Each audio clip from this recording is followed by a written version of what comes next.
Salam sejahtera bagi kita semua. Di pertemuan sesi kali ini, saya akan membahas mengenai network enterprise dan sistem pengalamatan IP pada administrasi jaringan.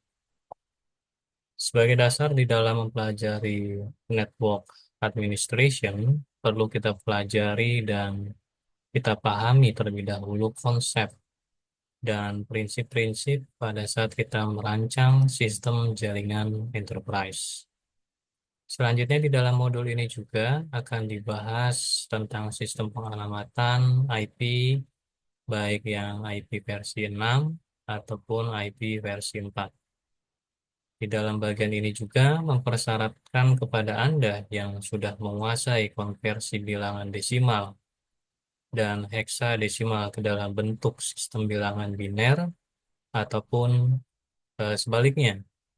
Dan di dalam modul ini juga Anda akan mempelajari konsep desain jaringan enterprise serta bisa memanfaatkan dan menerapkan sistem pengalamatan IP versi 4 dan IP versi 6 pada suatu sistem jaringan, dan diharapkan dari pelajaran dari modul ini Anda bisa menjelaskan pengertian tentang jaringan enterprise, bisa menyebutkan definisi tentang jaringan enterprise, dan bisa menjelaskan tentang berbagai macam konsep di dalam jaringan enterprise.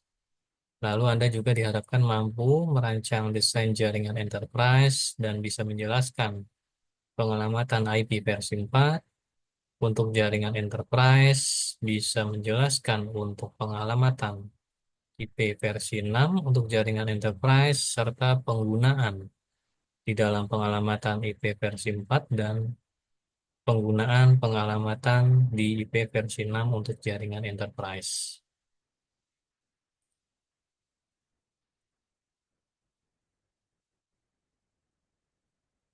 Kita lihat untuk bagian pertemuan hari ini. Seperti yang kita ketahui bahwa pengertian network enterprise di sini ada beberapa konsep pengertian, ya. Menurut Manuel Kestel, di sini diartikan bahwa jaringan enterprise merupakan jaringan yang terbentuk dari beberapa kelompok jaringan di dalam perusahaan ataupun beberapa bagian dari beberapa perusahaan ataupun sebagai internal dari beberapa perusahaan. Menurut Cisco, di mana untuk network enterprise sendiri merupakan suatu desain arsitektur yang dibangun berdasarkan suatu latar belakang di sini untuk multi platform ataupun di dalam multi service, dan terutama di dalam multi protokol dalam pemenuhan setiap kebutuhan terhadap pemanfaatan teknologi informasi yang terkait dengan network enterprise yang semakin tumbuh pesat di dalam lingkungan perusahaan. Lalu multi-platform juga mempunyai pengertian di dalam infrastruktur yang terdiri atas beberapa perangkat baik hardware ataupun software. Dan untuk multi-services sendiri bisa diartikan beberapa layanan yang sangat beragam, banyak fungsi, dan sistem yang terdiri atas multi-platform dan multi-services ini biasanya membutuhkan multi-protokol.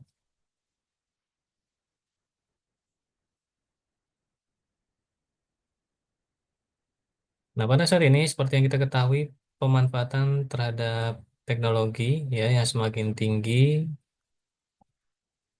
khususnya teknologi yang terkait dengan interkoneksi, yang pada akibatnya penggunaan jaringan juga akan semakin tinggi dan menyebabkan jaringan juga semakin bertambah besar. Kemudian besarnya dari infrastruktur layanan protokol di dalam suatu lalu lintas jaringan, sehingga diperlukan suatu perencanaan atau planning di dalam perancangan sistem jaringan yang sifatnya enterprise.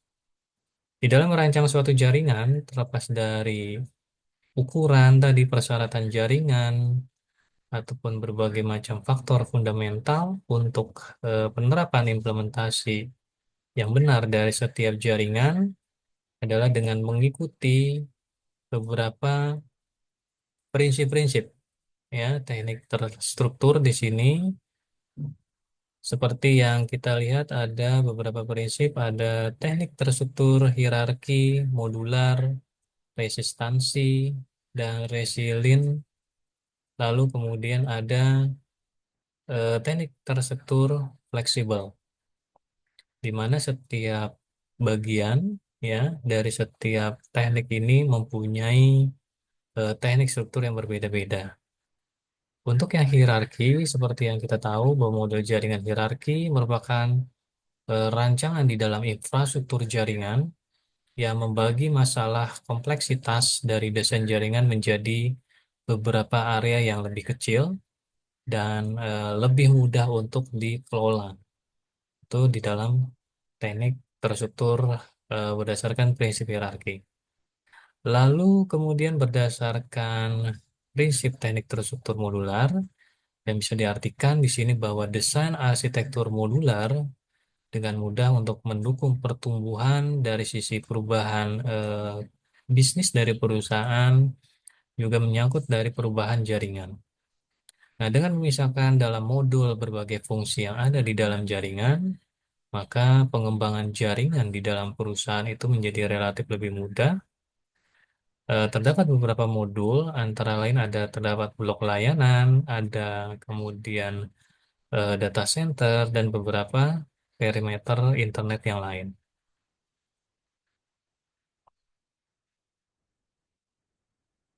Lalu kalau kita lihat dari sisi teknik, prinsip terstruktur resistansi dan resilient, bahwa desain jaringan harus memiliki karakteristik yang high capability, yang artinya di sini haruslah memiliki waktu terhadap aktifnya suatu jaringan itu mendekati 100%.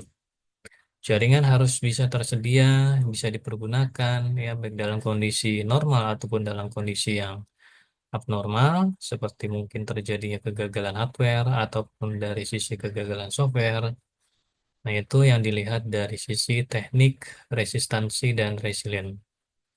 Lalu kemudian ada teknik terstruktur untuk prinsip dari desain model ini ada fleksibel, di mana fleksibel merupakan suatu kemampuan untuk memodifikasi dari bagian jaringan dan bisa menambahkan layanan baru, serta juga bisa meningkatkan dari sisi kapasitas tanpa perlu melakukan pembaharuan secara yang sangat besar, ya. Dan kemudian jaringan yang dibangun juga harus bisa dan mampu untuk beradaptasi dengan sangat cepat, ya, sesuai dengan kebutuhan perkembangan atau perubahan bisnis yang ada di dalam suatu lingkungan enterprise.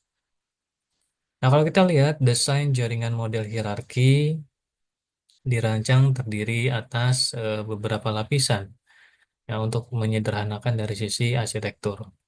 Nah, setiap lapisan ini juga akan berfokus ya, mempunyai fokus secara spesifik berdasarkan dari fungsi, kemudian juga memungkinkan perancang jaringan juga bisa memilih sistem, lalu kemudian juga bisa memilih fitur yang tepat di setiap lapisannya.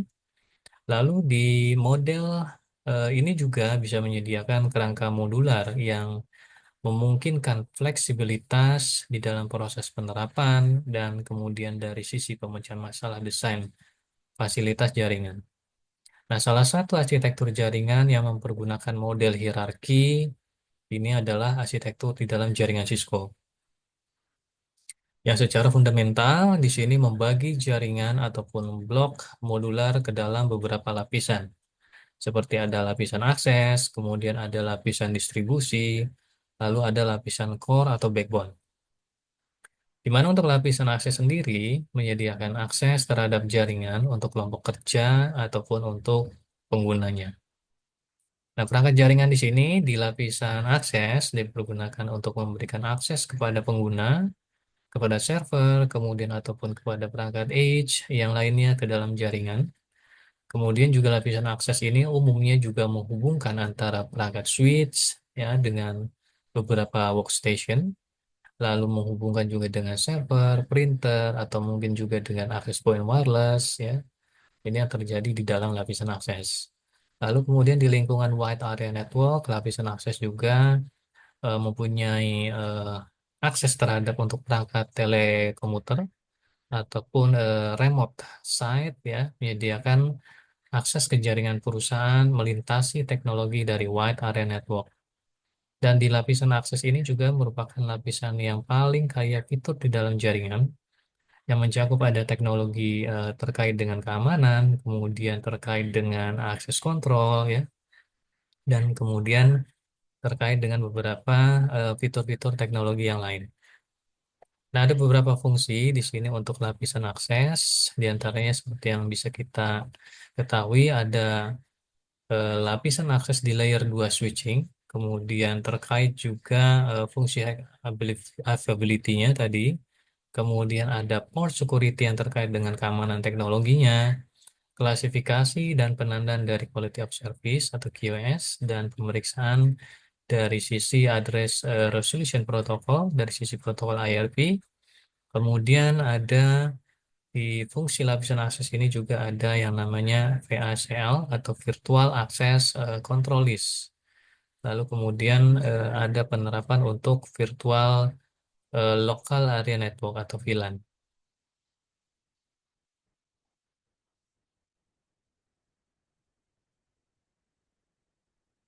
Yang selanjutnya untuk lapisan yang seperti yang kita tahu ada lapisan yang terkait adalah distribusi. Di mana lapisan distribusi ini menyediakan dari sisi konektivitas ya dengan berbasis kepada kebijakan kemudian kepada kontrol batas atas lapisan atas ya aksesnya tadi dengan lapisan yang intinya atau core. Nah, untuk lapisan distribusi ini merupakan sebagai aggregator ya aggregator dari lapisan akses dengan lapisan core ini dengan menggunakan perangkat device seperti switch ataupun router untuk melakukan terhadap segmentasi terhadap jaringan. Lalu di lapisan ini juga dilakukan proses routing ya di dalam switch dan juga dilakukan proses filtering. Nah, untuk lapisan distribusi ini bisa menyediakan beberapa hal seperti agregasi dari link local area network ataupun wide area network, kemudian dari sisi keamanan yang berbasiskan kepada kebijakan dalam bentuk daftar kontrol akses atau akses control list ACL dan beberapa filtering atau penyaringan-penyaringan yang terjadi. Lalu kemudian selain itu juga di lapisan distribusi menyediakan layanan routing antar jaringan local area network, virtual local area network, kemudian antar domain routing, misalkan di protokol EIGRP dan OSPF. Lalu terkait juga redundansi ya dan proses load balancing. Kemudian ada batas untuk agregasi dan summarizen dari sisi rute yang dikonfigurasikan di dalam switch di interface ke lapisan backbone atau core. Lalu kemudian di lapisan distribusi ini juga menyediakan untuk pengaturan broadcast domain karena router ataupun switch yang sifatnya multilayer ya tidak melewatkan broadcast ini. Sehingga perangkat akan berfungsi sebagai titik demarkasi antara broadcast domain. Lalu kemudian di lapisan yang ketiga, yaitu ada lapisan core atau yang disebut sebagai backbone. Nah, lapisan backbone ini menyediakan transportasi dengan cepat antara switch distribusi tadi. Dan lapisan core juga merupakan backbone yang mempunyai kecepatan yang tinggi, yang dirancang untuk mengalihkan di sini paket secepat mungkin untuk bisa bergerak ya dari lapisan akses, kemudian distribusi, lalu ke intinya di sini untuk bisa dialihkan ke beberapa lapisan. Nah, lapisan core juga merupakan lapisan yang sangat penting di dalam dari sisi konektivitas, kemudian juga harus bisa menyediakan tingkat ketersediaan yang sangat tinggi, bisa beradaptasi dengan setiap perubahan-perubahan yang terjadi dengan cepat, dan desain lapisan di core atau backbone ini juga menyediakan dari sisi skalabilitas, kemudian dari sisi konvergensi yang sangat cepat. Nah, ada beberapa pertimbangan mengenai untuk penerapan di dalam lapisan core. Yang pertama harus menyediakan mekanisme peralihan dengan kecepatan yang tinggi, lalu kemudian juga bisa menyediakan dalam hal dari sisi kehandalan, kemudian fault tolerance, lalu bisa juga menghindari dari sisi penanganan paket yang memerlukan kebutuhan yang sangat tinggi terhadap Central Processing Unit akibat adanya mekanisme dari sisi pengamanan atau dari sisi inspeksi, klasifikasi, dan kualitas dari suatu layanan atau QoS. Nah, keuntungan yang bisa kita peroleh dari penerapan rancangan jaringan yang sifatnya hierarki, yang pertama bisa menyediakan dari sisi modularitas, kemudian yang kedua bisa lebih mudah dipahami, lalu yang ketiga lebih bisa meningkatkan fleksibilitas, yang keempat bisa memudahkan pertumbuhan dari sisi skabilitasnya, dan yang kelima bisa mengurangi kerumitan pemecahan masalah yang terjadi.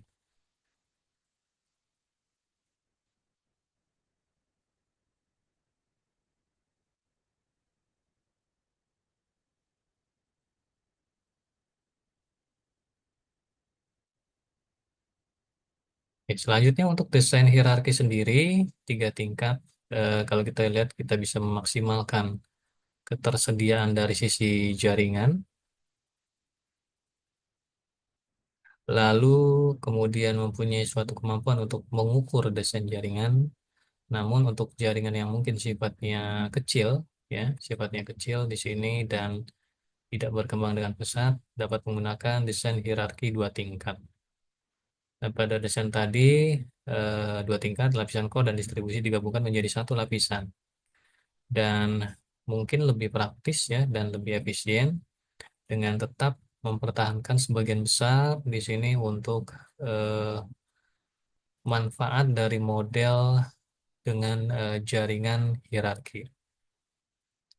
Untuk desain jaringan modular, dengan berkembangnya pemanfaatan teknologi informasi pada saat ini, kompleksitas jaringan tadi meningkat ya. Untuk memenuhi tuntutan tadi, maka desain perlu disesuaikan dengan menggunakan beberapa pendekatan modular. Ya, dengan menggunakan pendekatan modular, lalu kemudian penerapan dari model desain hierarki di beberapa blok fungsional jaringan, kemudian yang terkait dengan arsitektur jaringan yang lebih scalable dan modular bisa dicapai.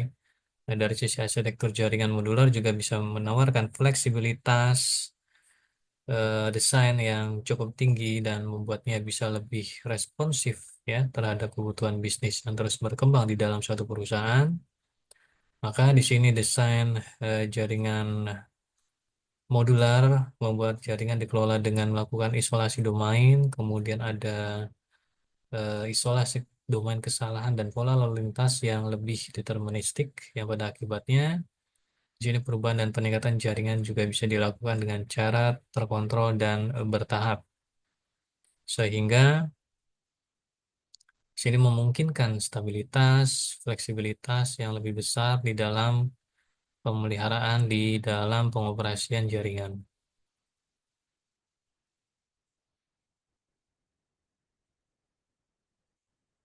Nah, untuk jaringan modular dari desain ini bisa memisahkan jaringan menjadi beberapa modul jaringan fungsional yang masing-masing menargetkan tempat ataupun tujuan tertentu di dalam jaringan. Nah, modul sendiri mewakili area yang memiliki konektivitas fisik ataupun konektivitas logis yang berbeda-beda. Nah, di sini ditujukan kepada fungsi yang berbeda tadi di dalam jaringan. Nah, menggunakan pendekatan modular di sini memiliki beberapa keuntungan. Di antaranya seperti yang bisa kita lihat bahwa apabila terjadi kegagalan di dalam modul ini bisa diisolasi dari jaringan yang lain. Kemudian menyediakan juga terhadap deteksi permasalahan yang mungkin lebih sederhana. Kemudian dari sisi ketersediaan sistem juga keseluruhan menjadi lebih tinggi. perubahan-perubahan serta peningkatan dan pengenalan layanan baru di dalam jaringan bisa dilakukan dengan cara yang terkontrol, kemudian dengan bertahap, dan memungkinkan juga terhadap fleksibilitas yang lebih besar di dalam pemeliharaan dan pengoperasian jaringan. Nah, ketika modul tertentu tidak lagi memiliki dari sisi kapasitas yang cukup ataupun kehilangan fungsi dan layanan tertentu, yang ini bisa diperbarui ataupun diganti dengan modul yang lain yang memiliki peran struktural yang sama ya di dalam desain hierarki secara keseluruhan. Nah, keamanan bisa diterapkan secara desain modular. Di sini yang memungkinkan kontrol terhadap keamanan yang menjadi lebih terperinci dan lebih spesifik. Lalu kemudian di dalam penggunaan modulnya di dalam desain jaringan juga memungkinkan fleksibilitas dan bisa dari sisi memfasilitasi setiap implementasi dan pemecahan masalah.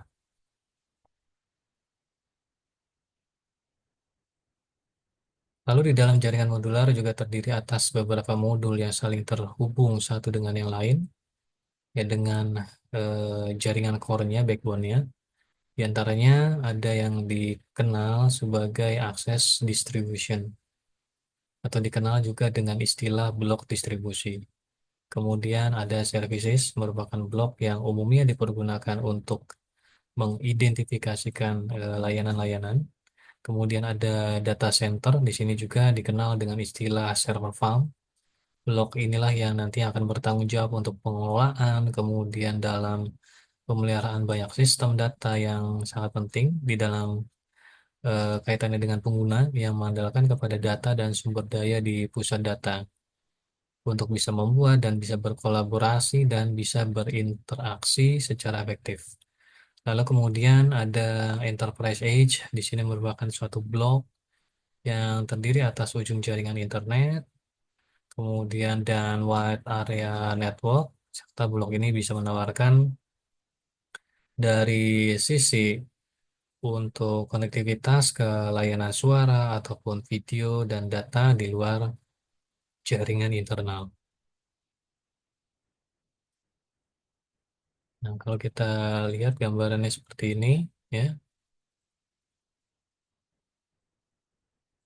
ada akses tadi distribusi, kemudian ada services, ada data center, kemudian ada internet edge.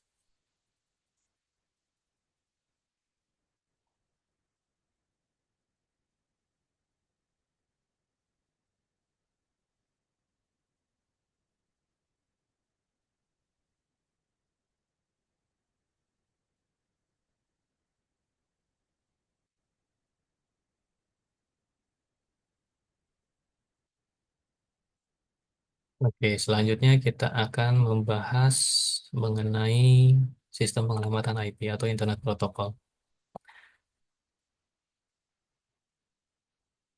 Di sini untuk pengelamatan, kita ketahui bahwa alamat merupakan suatu elemen yang sangat penting di dalam suatu mekanisme di sistem jaringan.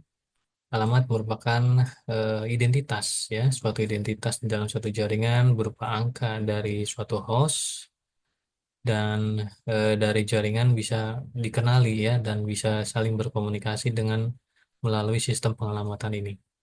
Nah, sistem pengelamatan di dalam jaringan terdiri atas dua jenis, ada alamat secara logis dan ada secara alamat fisik. Nah, untuk sistem pengelamatan yang logik, di sini yang dipergunakan di dalam jaringan ada beberapa jenis ya.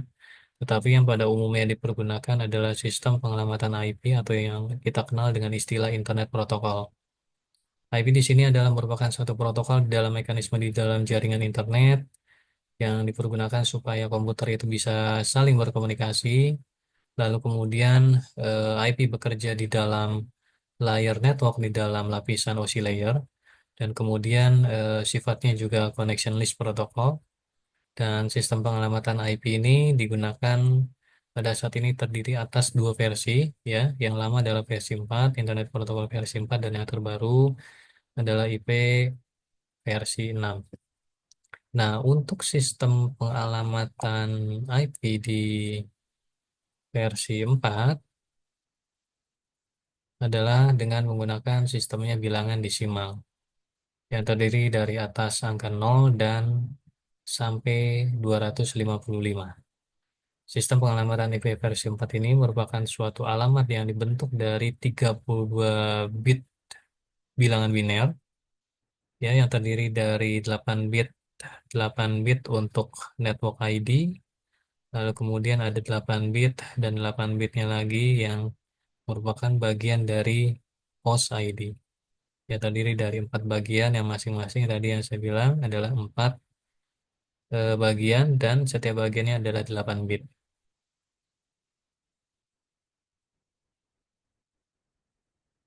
Nah, untuk suatu alamat IP terdiri dari dua komponen dan network ID, 88 ya sebanyak 16 bit itu disebut sebagai network ID, dan sejumlah bit di bagian depan ini dari format alamat IP secara unik menandai alamat suatu kelompok jaringan. Jadi nanti ada beberapa kelas yang akan kita kategorikan. Ada kelas A, kelas B, kelas C, kelas D, dan kelas E. Nah, untuk jumlah bit bagian networknya sendiri tergantung daripada banyaknya nilai bit 1 pada subnet max. Nah, kemudian di bagian alamat IP juga terdiri atas komponen yang kedua, yaitu host ID atau yang disebut sebagai node ID. Nah, node ID di sini diartikan sejumlah bit di bagian belakang ya dari format alamat IP ya secara unik untuk menandai setiap identitas ya setiap komputer ataupun setiap perangkat yang terpasang di dalam suatu jaringan. Kemudian juga jumlah bit bagian host atau node ini juga tergantung pada banyaknya nilai bit 0 pada subnet max-nya.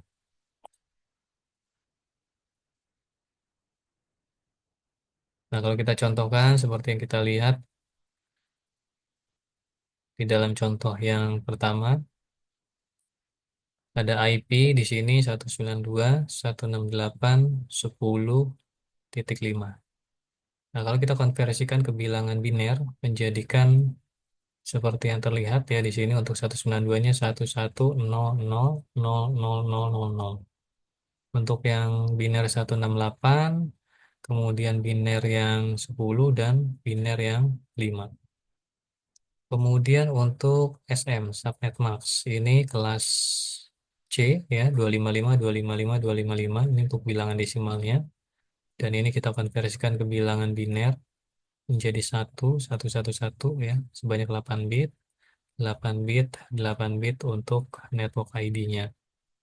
Kemudian host ID-nya di sini adalah 0, sehingga kita konversikan ke bilangan biner ya, 0. Ya, seperti ini. Kemudian ini contoh yang keduanya, ada IP versi 4 dengan kelasnya adalah kelas B, 172.16.10.5 kita konversikan ke bilangan binernya, kemudian subnet max. Untuk kelas B-nya 255.255.00. Berarti di sini untuk network ID-nya 8 bit, 8 bit sebanyak 16 bit. Kemudian host ID-nya 00, 8 bit, dan 8 bit untuk host ID. Seperti yang kita ketahui bahwa subnet max merupakan suatu teknik yang dipergunakan di dalam suatu jaringan untuk membagi bagian network dan bagian host ID ini di dalam alamat IP versi 4. Nah, penulisan subnet max selain mempergunakan cara desimal, bisa juga dilakukan dengan menggunakan teknik bit count, atau yang diistilahkan dengan menuliskan berdasarkan banyaknya bit 1 yang terdapat di dalam subnet max.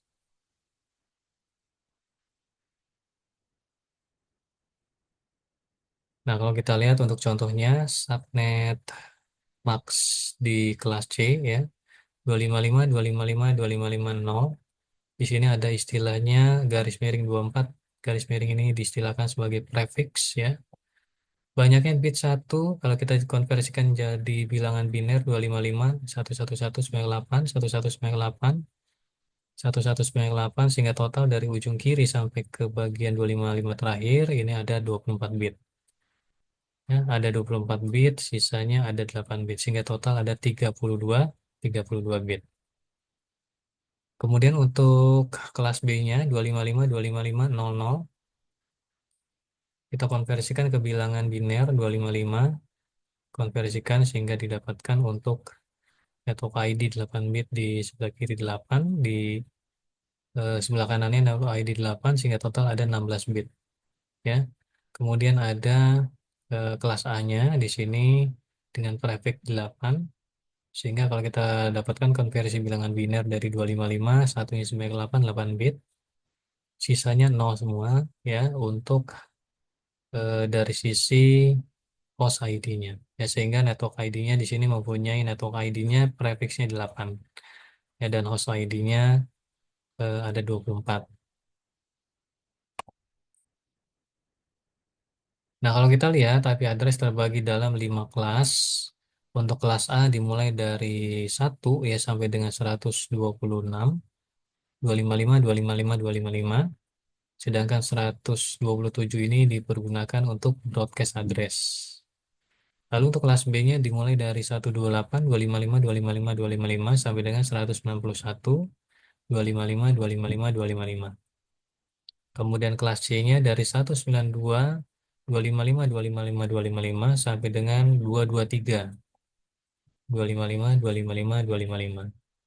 Untuk kelas D-nya dari 224, 255, 255, 255 sampai dengan 239, 255, 255, 255.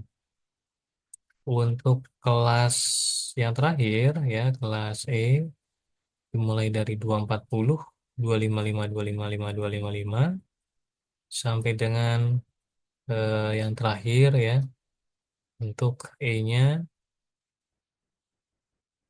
255, 255, 255, 255.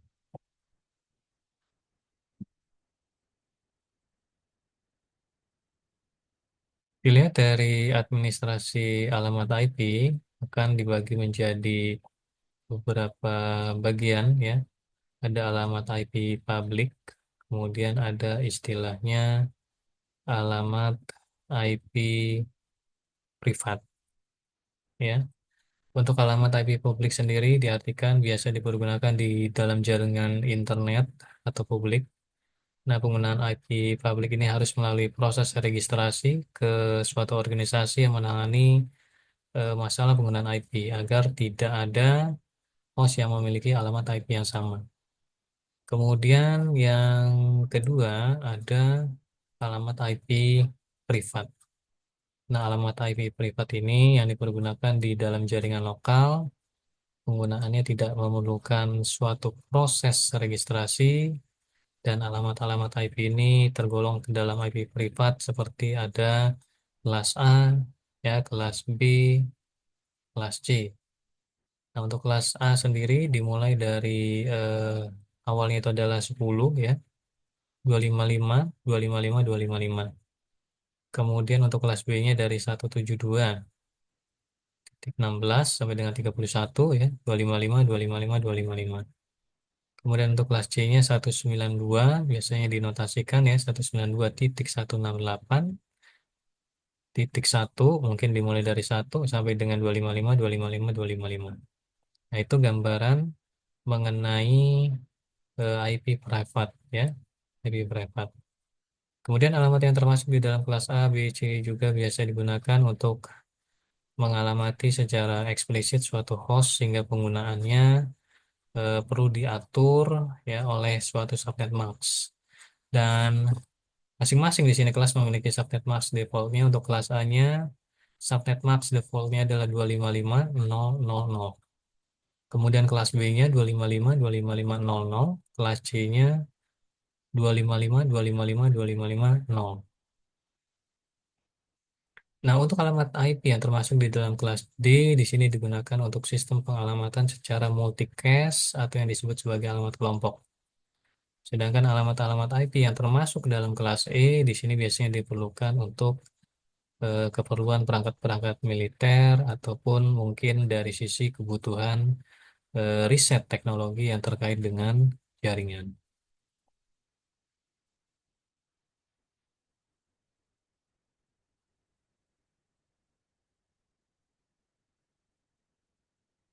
Oke, kita lanjut ke selanjutnya. Jumlah network ID yang diperlukan di sini satu untuk setiap subnetnya, kemudian satu untuk setiap koneksi jaringan wide area network.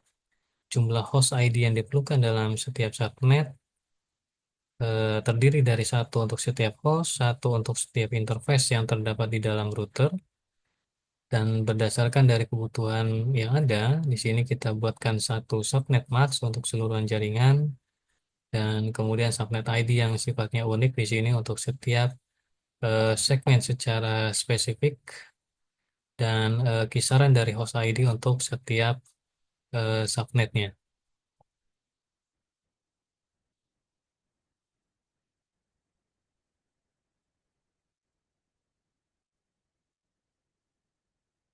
Oke, kita berlanjut ya untuk bagian yang lain. Di sini kalau kita lihat ada yang namanya proses subnetting. Ya, proses subnetting adalah suatu teknik yang dipergunakan untuk mengubah nilai subnet yang bertujuan di sini untuk memperbanyak jumlah subnetwork dan memperkecil jumlah host atau network dengan memperbanyak bit satu pada subnet mask. Dan di dalam merancang suatu jaringan IP, terdapat ada beberapa hal yang baru yang perlu kita pertimbangkan sebelum kita memberikan alamat terhadap suatu jaringan dan host. Antara lain jumlah network ID yang diperlukan, satu untuk setiap subnet, kemudian untuk setiap koneksi jaringannya, kemudian jumlah host yang diperlukan untuk setiap subnet dilihat dari satu untuk setiap host, satu untuk setiap interface yang ada di dalam router. Berdasarkan kebutuhan subnetting tadi, kita bisa tahu ya, seperti yang tadi saya sudah jelaskan, satu subnet masuk untuk seluruh jaringan, kemudian subnet ID yang bersifat unik ini untuk setiap segmen secara spesifik, dan kisaran dari host ID untuk setiap dari sisi subnetnya.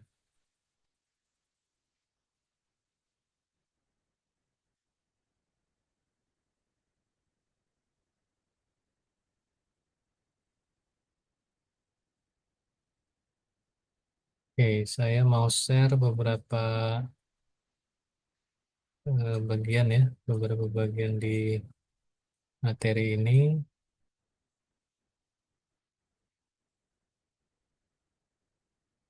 Harus saya share untuk IP address terlebih dahulu, IP address.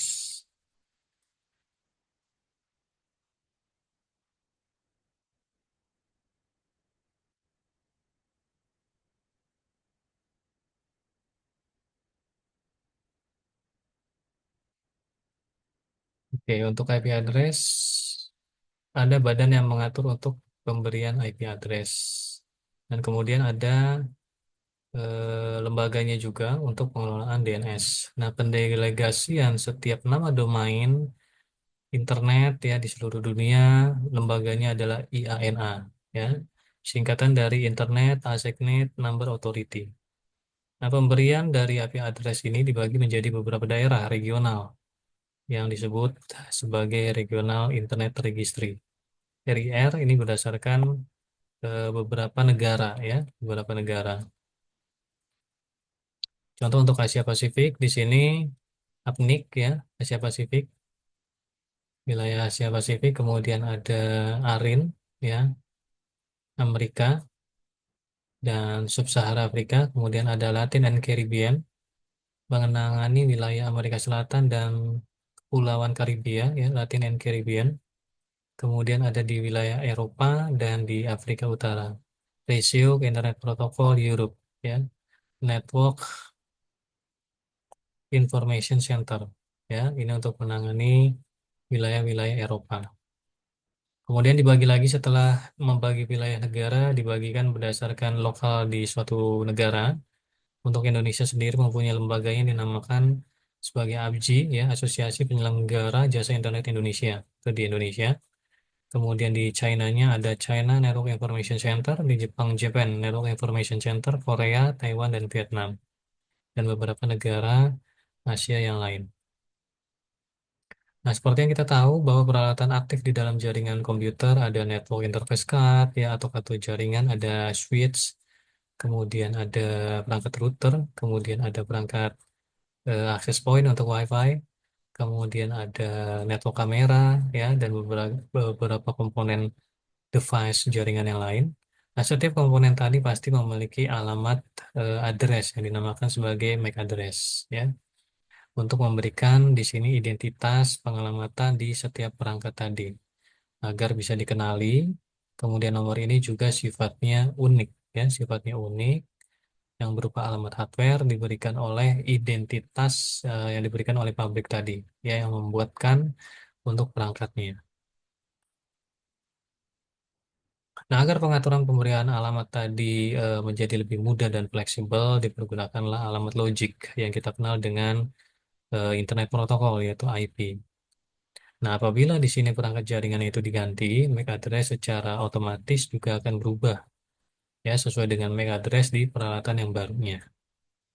Lalu kemudian apabila menggunakan alamat logik, maka alamat logikanya di sini atau logiknya akan tetap sama, bisa dipergunakan meskipun di sini peralatan jaringannya digantikan ataupun kita tukarkan, ya. Lalu kemudian penggunaan alamat logika juga memberikan suatu kemudahan di dalam administrasi jaringan di dalam pemberian suatu alamat peralatan. Nah, IP address tadi terdiri dari 32 bit angka biner yang dituliskan di dalam 4 buah kelompok, ya, masing-masing ada 8 bit, sehingga total ada 32 bit, ada 4 bagian. Untuk bagian network ID ada 88, ya, kemudian host ID juga sama ada 88, sehingga total ada 32 bit. Nah, contoh di sini untuk bentuk desimalnya dari 0 sampai dengan 255. Misalkan kita tuliskan IP seperti ini, 192.168.0.1, ya. IP address tadi terdiri atas 32 bit bilangan biner, IP versi 4, dan ada beberapa kelas yang dimulai dari kelas A sampai dengan kelas E. Untuk kelas A dari 0 sampai dengan 126, 127-nya adalah untuk broadcast address. Sisanya di sini untuk host ID, ya, 255, 255.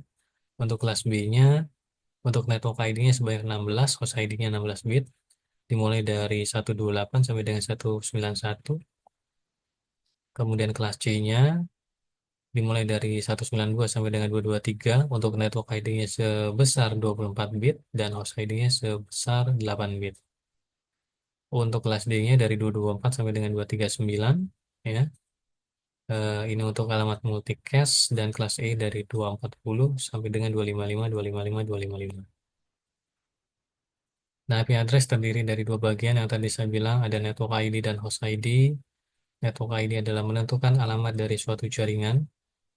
Lalu kemudian ada host ID, menentukan alamat dari suatu komputer atau host perangkat, ya, dalam suatu jaringan.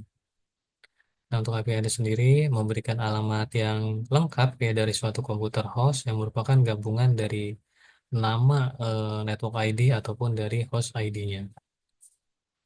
Nah, kalau kita lihat dari setiap masing-masing kelas, yang untuk kelas A tadi ada network ID-nya sebanyak 8 bit dan host ID-nya sebanyak 24 bit. Kelas B-nya network ID-nya 16 bit dan host ID-nya 16 bit. Kelas C network ID-nya 24 bit dan host ID-nya sebanyak 8 bit. Kalau kita petakan di sini dengan menggunakan tabel, ya, IP address kelas A, sini kita gambarkan, ya, untuk bagian W, X, Y, Z-nya. Untuk kelas A, W-nya 8 bit, host ID-nya 24 bit. Rank IP dari 1 sampai dengan 126 kita konversikan ke bilangan biner, ya, untuk satu ini binernya, dan kemudian ini untuk yang 126 ini binernya. Kemudian default dari subnet max untuk kelas A 255.000, sehingga didapatkan jumlah dari network ID-nya sebanyak 126, ya. 126 ini bisa dihitung dari 2 pangkat N-nya. Ya, kemudian untuk jumlah host per network didapatkan 16.777.214 host. Ini untuk kelas A-nya. Kemudian kalau kita lihat dari kelas B, network ID, W, dan X di sini mempunyai nilai 16 bit, ya, WX-nya. Kemudian YZ-nya untuk kelas B sama 16 juga. Sehingga untuk rank IP dari kelas B ini desimalnya dari mulai 128 sampai dengan 191. Ini kita konversikan ke bilangan binernya. Lalu kemudian default subnet max-nya 255.255.00. Jumlah network ID-nya untuk kelas B ada 16.384 network ID dan jumlah hostnya sebanyak 65.534 host. Dan untuk kelas C, untuk network ID-nya, kalau kita lihat di gambar W dan X ya, sebanyak 24 bit, kemudian host ID-nya ini yang Z sebanyak 8 bit.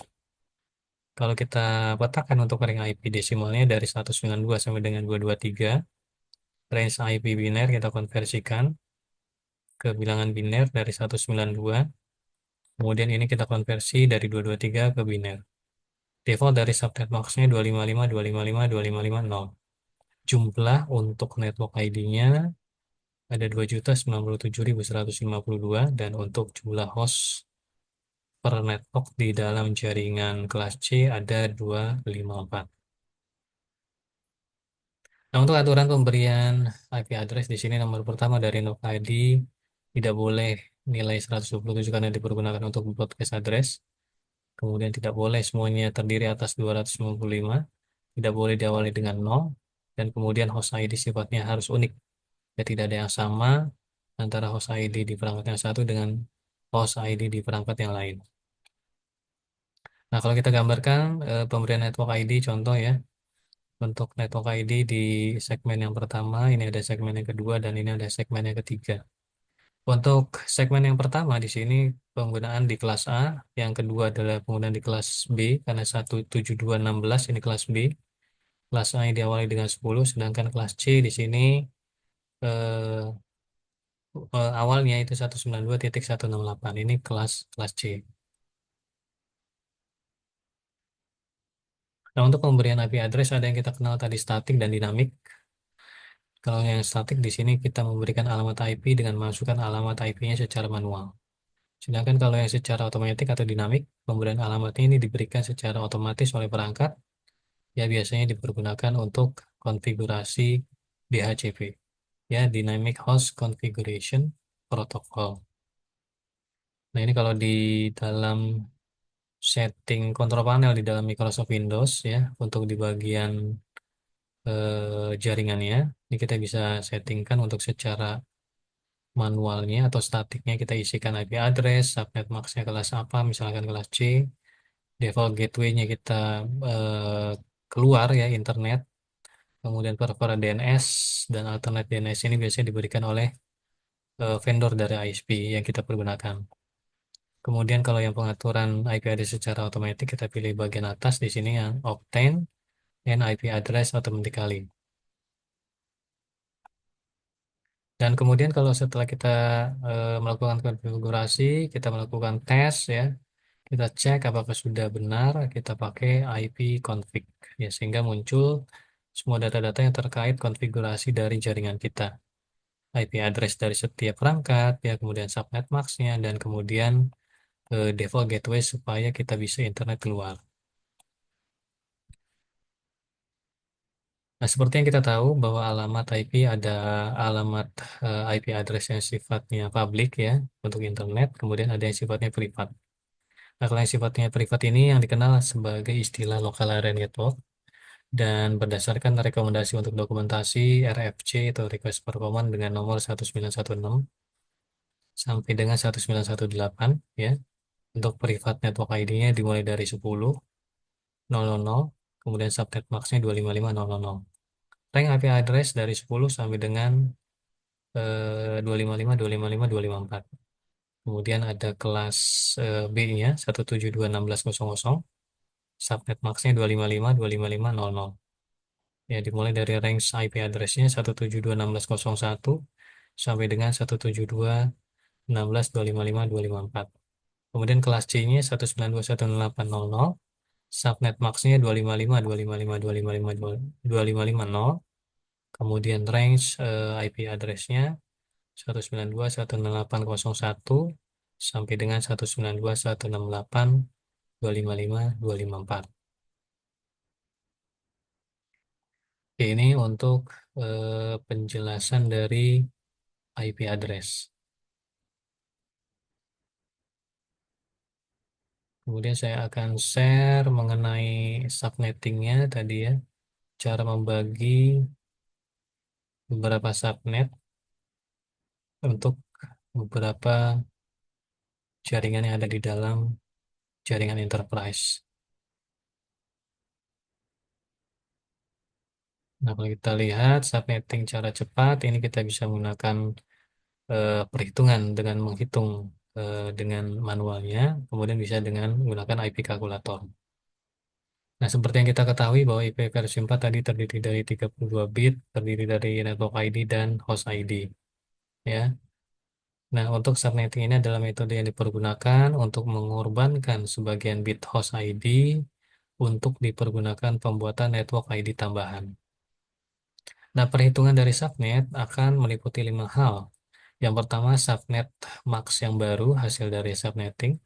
Kemudian jumlah subnet yang terbentuk, jumlah host dari setiap subnet, dan range alamat host setiap subnet, dan alamat broadcast dari setiap subnet.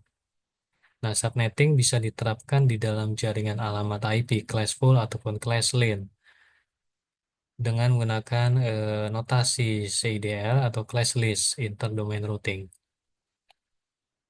Nah, penulisan IP di sini kalau kita lihat ada penulisan notasi dengan menggunakan slash ya, atau istilahnya adalah prefix ya. Contoh di sini IP 192.168.1.2 prefix 24. Prefix 24 itu artinya adalah sebanyak 24 bit dari sebelah kiri, ya dari sebelah sini sampai ke bagian sini. Ya, merupakan di sini adalah network ID-nya, sehingga sisa bit yang bisa digunakan untuk pembuatan host banyak 8 bit. 32 total ya, 32 total dari ujung kiri sampai dengan ujung kanan. Sedangkan 24 ini adalah kelasnya C dari sini, ujung sini sampai di sini. Ya, ini 24 bit, sehingga didapatkan 8 bit. Binernya, kemudian subnet max dalam bentuk desimalnya ini, dari kita konversi biner, ini desimalnya. Nah, kalau kita lihat tabel di dalam subnet max dan nilai prefix, ada prefix 8 ya, sehingga prefix 8 itu adalah 255.000. Kemudian ada prefix 9, berarti di sini ditambahkan 1 ya, tambahkan 1,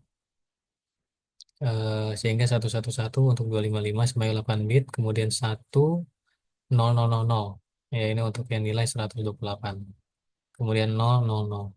Kemudian prefix 10 berarti ditambah 1 lagi aja di sini ya. Tambah satu lagi sehingga 11. Nilai desimalnya 224. Kemudian 12 prefix 240, 13 248, 14-nya 252, 15-nya 254, dan 16-nya 255. Ya, ini berarti kelas kelas C-nya. Ya, kelas C di bagian yang ini 255 2550. Nah, ini kelas B-nya. Oke. Begitu seterusnya yang bertambah satu ya. Bertambah satu sampai di ujung sini ya ada grafik 30. Grafik 30 berarti di sini satu satu satu satu satu, ada sisa 2 bit ya untuk 252 itu 0 ya. Kemudian ada prefix 31 ditambah satu lagi, kemudian ada prefix 32 sehingga full 255 255 255 255. Nah, kalau kita lihat untuk IP address dan subnetting posisi bit yang pertama, kedua, ketiga, keempat, kelima, keenam, dan ketujuh, dan seterusnya ini ke 8. Sehingga kalau kita memberikan bobot ya, 2 pangkat 0, 2 pangkat N ya, 2 pangkat 0, pangkat 1, pangkat 2, pangkat 3, pangkat 4, pangkat 5, pangkat 6, pangkat 7. Untuk pangkat 0-nya 2 pangkat 0 dihasilkan 1, 2 pangkat 1, 2, 2 pangkat 2-nya 4 ya, 2 pangkat 3-nya 8, kemudian 2 pangkat 4-nya 16, 2 pangkat 5-nya 32, dan 2 pangkat 6-nya 64, 2 pangkat 7-nya 128. Lalu kita membikinkan subnetting. Di sini untuk jumlah bit dimulai dari 1 sampai dengan 8 ya. Subnet max-nya kita set menjadi 128 ya. Bentuk binarnya seperti ini. 192, 224, 240, 248, 252, 254, 255. Ya, ini mengikuti CDR seperti ini ya. Jika kalau bentuk binernya kita jabarkan seperti ini, biner 128, 192, 224, 240, 248 yang bertambah terus satu ya sampai 255. Sini kalau kita tuliskan di dalam bentuk slash bracket 1, 2, 3, 4, 5, 6, 7, 8. Kalau kita nilaikan untuk jumlah subnet, ya maka dihasilkan di sini adalah dua, ya dua subnet. Kemudian ada 4 subnet, ada 8, 16, 32, 64, 128, 256. Oke. Nah, kalau kita lihat contoh, kita menggunakan network ID contohnya 192, 16800, subnet max-nya 255, 255, 255, 224. Nah, di sini kalau kita lihat 224 ya, di bagian tabel ini 224 sehingga dia masuk ke dalam prefix 27 ya, prefix 27. Sehingga kalau kita lihat di oktet pertama di dalam IP address itu 192.168, ini kita identifikasikan sebagai kelas C. Oktet keempat dari subnet max diselubungkan ya. 224 di sini diselubungkan. 224 dari 128, 192, 224 ini diselubungkan 3 bit. 3 bit diselubungkan sehingga menjadilah untuk pembuatan subnet yang angka 224 ini. Oke.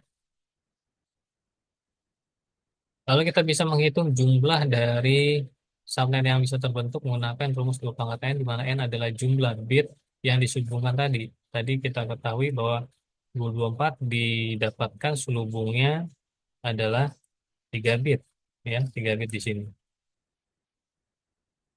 Sehingga 2 pangkat 3 8, jadi ada 8 buah subnet yang nantinya kita breakdown, yang masing-masing kita mempunyai alamat IP-nya masing-masing ya di setiap subnetnya. Nah, kemudian kita pergunakan rumus 256 dikurangi angka oktet yang disambungkan. Jadi 256 dikurangin 224. Ya, 224 dari sini. Oke, dihasilkan 32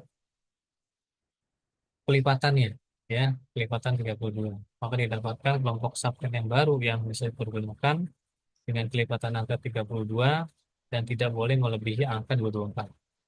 Nah, kita jabarkan. Di sini tadi ada 8 subnet ya. Ada subnet 1, 2, 3, 4, 5, 6, 7, 8. Nah, kalau kita menghitung di IP address-nya, seperti ini cara cepatnya ya. Network ID 192.168.00. Untuk IP address-nya kita set langsung di bawahnya adalah 1.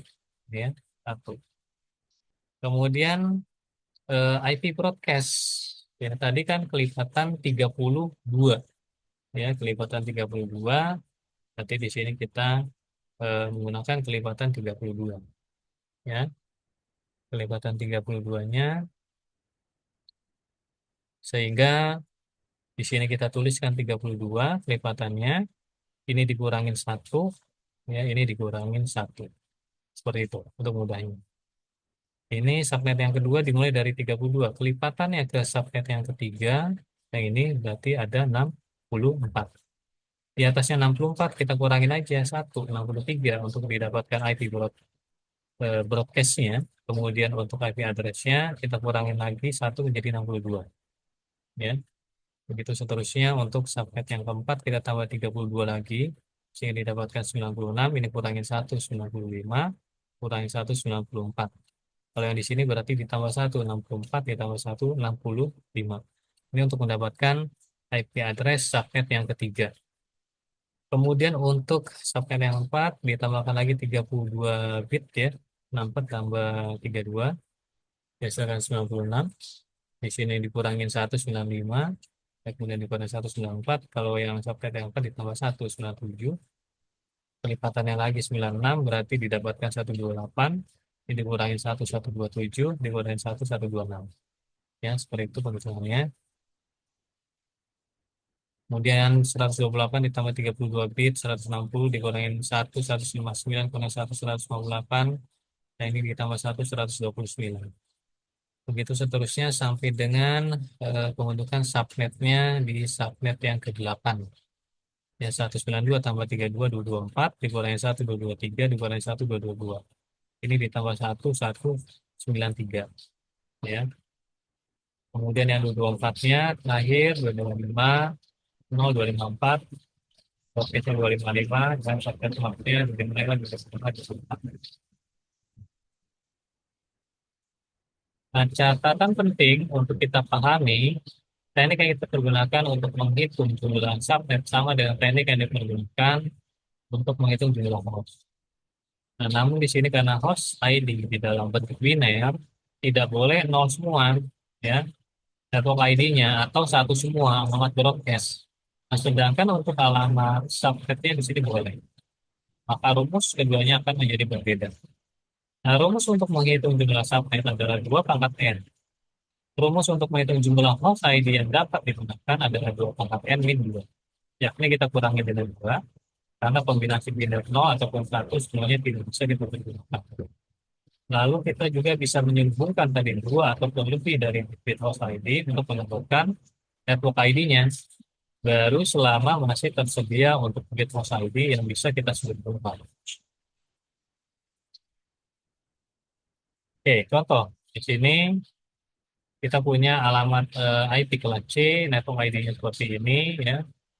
Kelasnya kelas C, subnet max-nya ini, kemudian jumlah bit max-nya 4, berarti ada 4 bit yang kita hubungkan. Kalau ada 4 bit yang kita hubungkan, di sini sehingga didapatkan hasil 240 ya, dari tabel yang sudah kita bahas tadi sebelumnya. Nah, ini ya 240 ya. Dari ujung sini ke sini ada 24 ditambah ada 24 ditambah 4 bit yang kita hubungkan ya. Sehingga total di sini ada 111 nolnya cuma 4 sehingga total 28.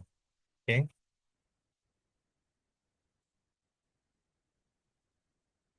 Sehingga terbentuklah subnet max yang baru 255 255 255 240. Jumlah subnetnya 2 pangkat 4. 4 bit ini adalah yang diselubungkan didapatkan 16 subnet. Untuk mencari kelipatan di setiap subnet 256 dikurangin 240 ini ya untuk subnet maxnya sehingga didapatkan kelipatan sebanyak 16. Sehingga kalau kita rincikan ya dari mulai 0 ya kelipatan 16 tadi 16 32 8 64 80 96 112 128 dan seterusnya ya, ini untuk setiap subnetnya. Nah, untuk jumlah bit untuk setiap host ID 32 bit dikurangi 28 tadi adalah prefix 28 sehingga didapatkan 4. Maksimal host untuk setiap subnet 2 pangkat n min 2 16 dikurangi 2 14 dan jumlah maksimal seluruh host 14 dikalikan 16 sehingga didapatkan 224 host. Oke, nah ini kalau kita jabarkan ya dari 0 dari kelipatan 16 ini dikurangin 1 15 kurangi 1 14 ini ditambah 1 1 ini subnet maksnya 240 tambah lagi 16 sehingga didapatkan subnet yang ketiga 32 dikurangin 1 31 dikurangin 1 30. Kemudian subnet yang keempat tambah lagi 32 di sini 32 ditambah kelipatan 16 ya dihasilkan 48 dikurangi 1 47 dikurangi 1 46. 8 ditambah kelipatan 16 dihasilkan 64 sini 65 64 ditambah 16 80 sehingga sini 79 sini 78. Nah, seperti itu untuk cara penggunaan subnetting. Oke, mungkin pertemuan hari ini untuk pembahasan IP address versi 4 selesai ya, beserta dengan contoh-contoh yang sudah saya berikan. Nanti di dalam aktivitas di belajar yang pertama akan saya masukkan juga beberapa catatan ya, catatan referensi yang terkait dengan IP address tadi dan beserta cara penghitungan subnetting cara cepatnya. Silakan Anda kembali review untuk materi di sesi pertama ini untuk network enterprise. Sampai ketemu lagi di pertemuan sesi yang selanjutnya ya, di beberapa pembelajaran yang lain ya, di activity belajar yang kedua. Sampai ketemu lagi di sesi yang selanjutnya. Selamat belajar, tetap semangat dan sukses selalu buat Anda.